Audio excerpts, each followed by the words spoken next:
নমস্কার বন্ধুরা, আপনারা সবাই দেখছেন সরকারি সংবাদ ইউটিউব চ্যানেল। বন্ধুরা, সামনেই ভোট, আর ইতিমধ্যে মোদী সরকার একটা বড়সড় সিদ্ধান্ত নিল। তিনি জানিয়েছেন দেশের সমস্ত টোল প্লাজা তিনি তুলে দিতে চলেছেন।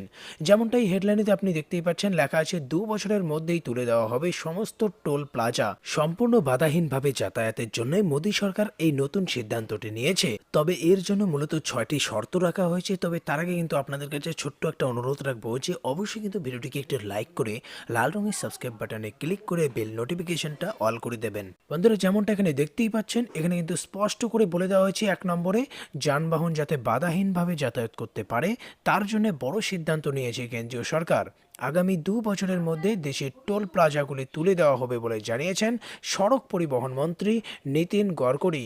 আমরা 2 নম্বরের শর্তটা দেখে নেব। এখানে কি বলা হয়েছে দেখুন। এখানে বলা হয়েছে, কেন্দ্রীয় মন্ত্রী জানিয়েছেন ভবিষ্যতে লিঙ্ক করা ব্যাংক অ্যাকাউন্ট থেকেই সব যানবাহনের টোলের টাকা কেটে নেওয়া হবে। এর জন্য জিপিএস প্রযুক্তির ব্যবহার করার কাজ চূড়ান্ত পর্যায়ে রয়েছে বলে জানিয়েছেন কেন্দ্রীয় মন্ত্রী। এরই সাথে আরও বলা হয় যে রাশিয়া সরকারের সাহায্যে জিপিএস টেকনোলজির ব্যবহার করে এই ব্যবস্থাকে আরও কার্যকর করা হবে। দেশের সমস্ত বাণিজ্যিক যানবাহনই জিপিএস ট্র্যাকিংয়ের আওতায় রয়েছে। পুরনো যানবাহনগুলিতে জিপিএস ডিভাইস লাগানোর কাজ দ্রুত শুরু করবে কেন্দ্রীয় সরকার। এখানে আরও বলা হয়েছে, জিপিএস প্রযুক্তি ব্যবহার করলে আগামী 5 বছরে টোল বাবদ সরকারের প্রায় 1,34,000 কোটি টাকায় গিয়ে পৌঁছবে বলে দাবি করেছেন নীতিন গডকরি। 5 নম্বর শর্তে বলা হয়েছে যে বাধাহীনভাবে যাতায়াতের জন্য 1 বছর আগে থেকেই দেশের সমস্ত টোল প্লাজায় ফাস্ট্যাগ ব্যবস্থা বাধ্যতামূলক করা হয়েছে।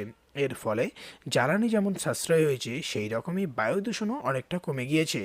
এবার সর্বশেষে বলা হয়েছে যে ইলেকট্রনিক টোল সংগ্রহ করা হলে নগদবিহীন লেনদেনেও উৎসাহ দেওয়া হবে।